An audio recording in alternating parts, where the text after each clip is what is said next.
semuanya, perkenalkan saya Natalia Sariwatania dengan NIM 2414201123 dari Universitas Pembangunan Indonesia Manado dengan program studi S1 Keperawatan Fakultas Keperawatan.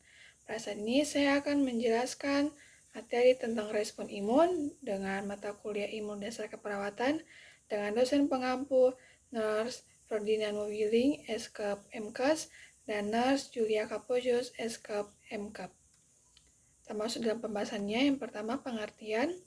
Respon imun adalah mekanisme pertahanan tubuh terhadap agen asing seperti bakteri, virus, dan sel abnormal.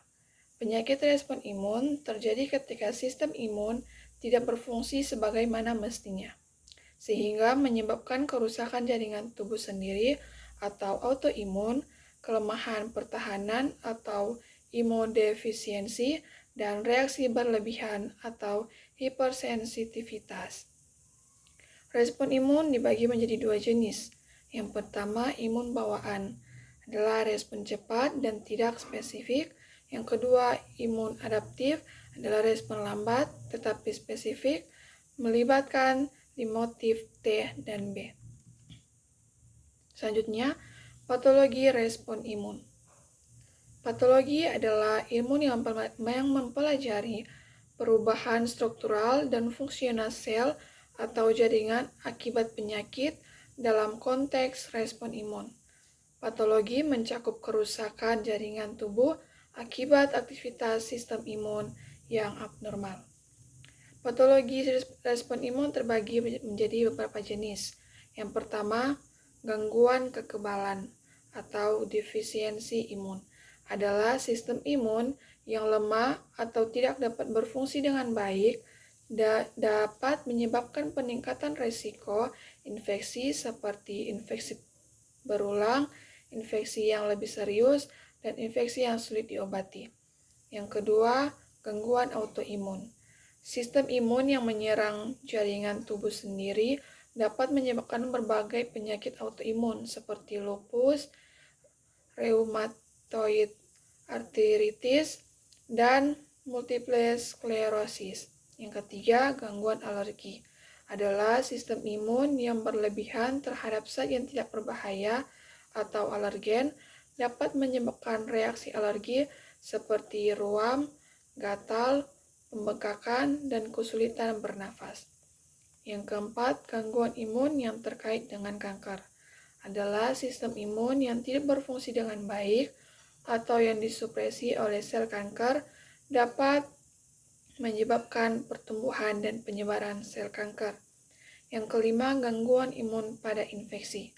Respon imun yang berlebihan atau tidak tepat dapat menyebabkan kerusakan jaringan dan organ pada saat infeksi, seperti parasepsis atau penyakit radang usus. Selanjutnya, patofisiologi respon imun. Patofisiologi adalah mekanisme proses terjadinya penyakit yang menjelaskan bagaimana gangguan imun menyebabkan gejala klinis. Patofisiologi ini terbagi menjadi beberapa jenis. Yang pertama, perubahan pada sel imun. Gangguan pada sel imun seperti limfosit, makrofag, dan sel dendritik dapat menyebabkan perubahan dalam fungsi dan jumlah sel imun, sehingga mempengaruhi kemampuan sistem imun untuk melawan infeksi dan penyakit. Yang kedua, perubahan pada sitokin. Adalah molekul yang berperan dalam komunikasi sel imun, dapat mengalami perubahan dalam produksi dan aktivitas, sehingga menyebabkan gangguan dalam respon imun. Yang ketiga, perubahan pada antibodi adalah molekul yang mengenali dan menetralkan patogen, dapat mengalami perubahan dalam produksi dan aktivitasnya, sehingga menyebabkan gangguan dalam respon imun. Keempat, perubahan pada komplement adalah sistem yang berperan dalam menghancurkan patogen, dapat mengalami perubahan dalam aktivasi dan aktivitasnya, sehingga menyebabkan gangguan dalam respon imun. Yang kelima, Perubahan pada reaksi peradangan adalah respon imun yang berlebihan atau tidak tepat menyebabkan reaksi peradangan yang berlebihan atau kronis yang dapat menyebabkan kerusakan jaringan dan organ. Selanjutnya, contoh patologi dan patofisiologi. Yang pertama, artritis reumatoid.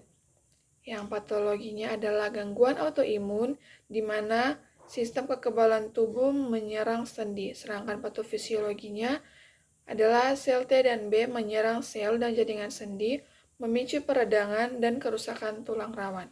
Yang kedua, AIDS, yang patologinya adalah gangguan imunodefisiensi di mana virus HIV menghancurkan sel T helper. Sedangkan patofisiologinya, virus HIV menghancurkan sel T helper menyebabkan sistem kekebalan tubuh menjadi lemah dan rentan terhadap infeksi oportunistik. Yang ketiga, alergi makanan. Patologinya adalah hipersensitivitas terhadap protein makanan. Patofisiologinya adalah sel B memproduksi antibodi terhadap protein makanan, memicu pelepasan histamin dan menyebabkan gejala alergi seperti ruam kulit, gatal-gatal, dan kesulitan bernafas. Kesimpulannya, secara keseluruhan, patologi dan patofisiologi respon imun melibatkan gangguan pada sistem kekebalan tubuh yang dapat menyebabkan berbagai penyakit. Pemahaman tentang mekanisme ini penting untuk didiagnosis, pengobatan, dan pencegahan penyakit imunologi. Sekian dari pemaparan materi saya. Terima kasih dan sampai jumpa.